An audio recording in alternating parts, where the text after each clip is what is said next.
আসসালামু আলাইকুম। আমি এর আগেই বলেছিলাম যে আমাদের যে ছাগলগুলো আছে সেই ছাগলগুলো লালন পালনে আমাদের কোনো খরচই নেই বলা যায়। কারণ আমাদের ঘাসের জমি আছে, গরুর জন্য আমরা ঘাস চাষ করি। সেইখানে যে ছোটো যে ঘাসগুলো আছে, দেশি যে ঘাসগুলো আছে সেই ঘাসগুলো আমরা ছাগলকে দেই। তারা কম বেশি সারাদিনেই এই ঘাসগুলি খায়।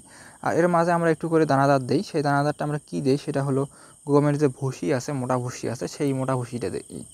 যে শুধু যে গমের মোটা ভুসিটাই একদম দিয়ে দেয় তা না। গরুর জন্য যে খড়ের আঁটি এবং নেপিয়ের ঘাস মিক্সড করে যে ছানিটা কাটে সেই ছানিটাতে মধ্যে একটু ওই আপনার হচ্ছে ওই ভুসিটা দিয়ে দেই, একটু হালকা একটু পানি দিয়ে সেটা মাখায় দিলে তারা সেটা খেয়ে নেয়। আর বেশিরভাগই তো ঘাস চলে।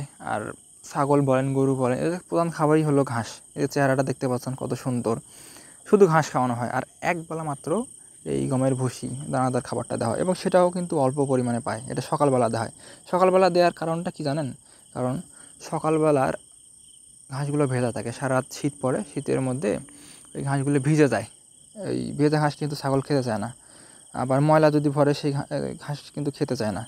আর যদি আপনি বিকালবেলা কেটে রাখেন সকালের জন্য, সেই ঘাসটা কিন্তু গরম ধরে, সেই ঘাসটা আবার খেতে চায় না। একটা খুবই একটা যন্ত্রণা আসলে ছাগল লালন পালন করা। পানির সময় যদি আপনি কাঁঠাল পাতাও দেন, সেটা যদি ভিজে যায় সেই পাতাও খেতে চায় না। পানির সময়ে যদি সে ঘাসটা ভিজে যায় সেটাও খেতে চায় না। ছাগল পালন একটু কষ্টসাধ্য, তবে আমার খুব শখের একটা প্রাণী হলো ছাগল। এজন্যই আসলে আমি ছাগলটা লালন পালন করি।